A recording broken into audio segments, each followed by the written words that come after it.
Okay. So first, as you look at a new administration, I guess a new old administration, what is the next step for you and the coalition moving forward? I know you have some plans in place to try and make sure that you're protecting these communities. Yeah, you know, I think we're all still reeling with the outcome and what's happening right now across this country. And I think what became abundantly evident in this moment is that folks who call this country home feel like they're not being heard. And the number one issue at the polls that people were reporting was the economy and affordability. And that's something that we've been advocating to address here in the state of New York for some time. So while we are not excited about the threats that have been made against our communities, we're preparing ourselves to be more than ready than we were in 2017 when he came in the first time. And that includes making sure that our communities have the supports that they need, ensuring that our member organizations are getting supported the way that they need to, and really moving forward a new vision for what this country is and is not, because we are not a country of, you know, people who want to harm others.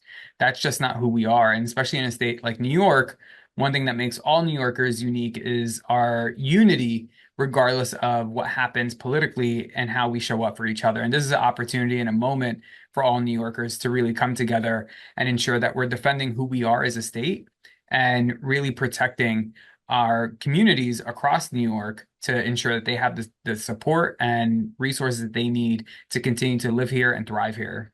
What do you believe you need to protect these communities from at this point moving forward? Well, one of, I guess, President-elect Trump's plans, his biggest plan that he's been campaigning on is mass deportation. So really making sure that our communities have the tools that they need, that they have the knowledge about their rights, as well as ensuring that we're continuously fighting for additional immigration legal services funding from every level of government to ensure that they have the supports that they need. The last thing anyone wants in New York is to see families separated.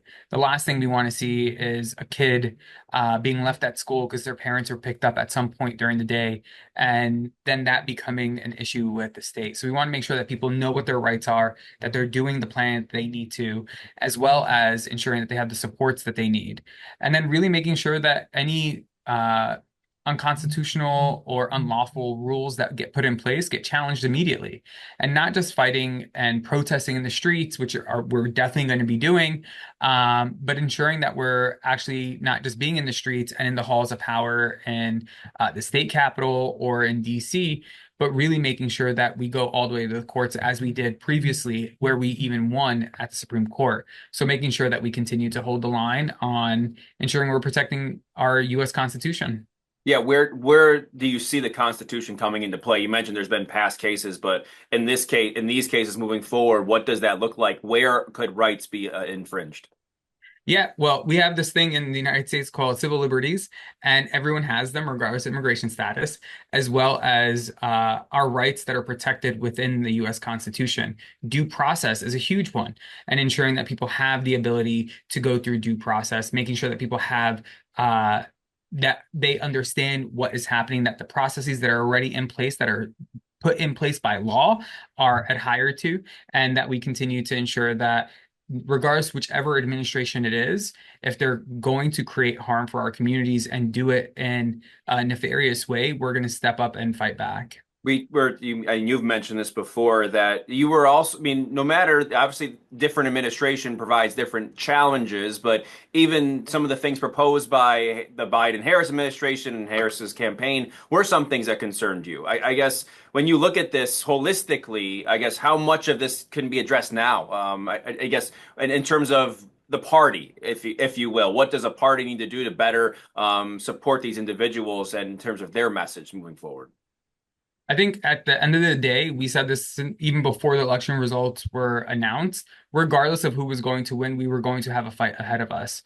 Um, Vice President Harris was championing on the campaign trail the failed Senate border bill, which was straight up a Trump playbook document, which would have gutted asylum and made it more difficult for people to seek refuge in this country, as well as further militarizing our borders and increasing funding for enforcement. I think those are the things that we saw President Trump do.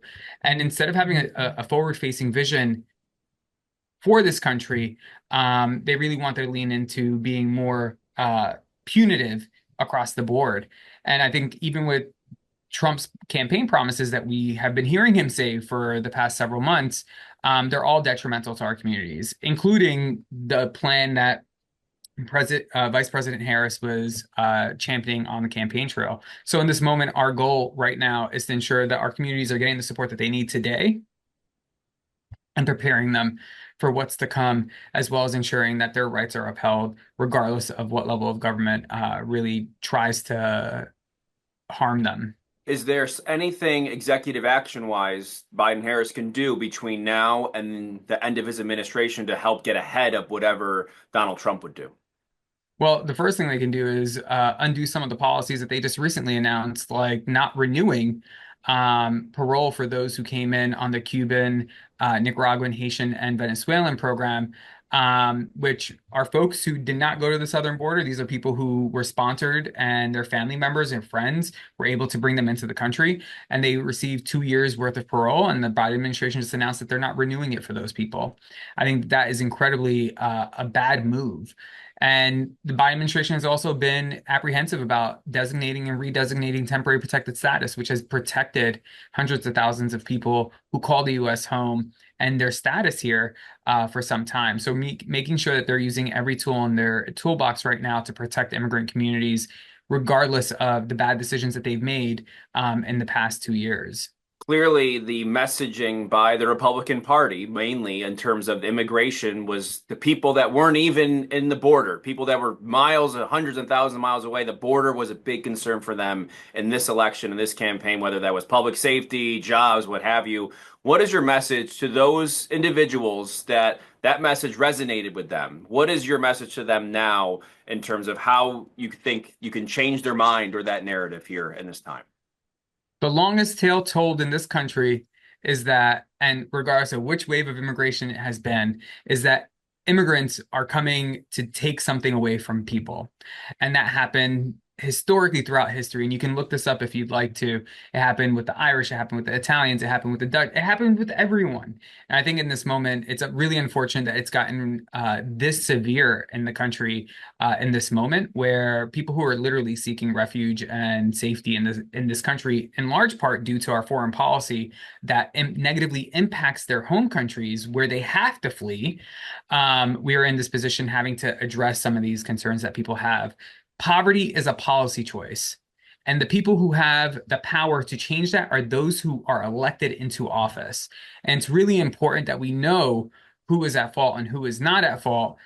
Immigrants are not at fault for the challenges that people are actually facing right now. And if anything, they actually resolve an enormous amount of the challenges with affordability, really ensuring that products are getting made and moving forward in the economy. That helps reduce the costs, as well as really being able to help keep our economies locally and statewide and nationally thriving.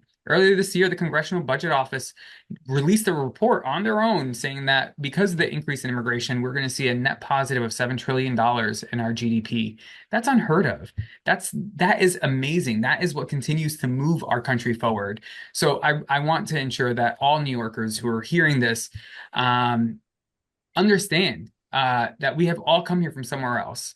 And this is what makes New York so special, is the diversity of it. And that will continue to power us into the future and make us one of the top states in this nation that has a much more significant GDP than many larger countries around the world. So I think that in this moment, we really have to realize the contributions are real. $62 billion in state revenue that comes from immigrant taxpayers, over 153 billion in spending power from immigrant communities across the state of New York. These are great things for the state, and they'll continue to be great. We want to make sure that all communities have the ability to thrive here, including ours. So we don't want anyone not being able to survive. That is not the goal. The goal is to make sure that everyone who calls New York home can thrive. Brad, really appreciate the time. I know you're busy. Thank you. Thank you. Have a good one. You too.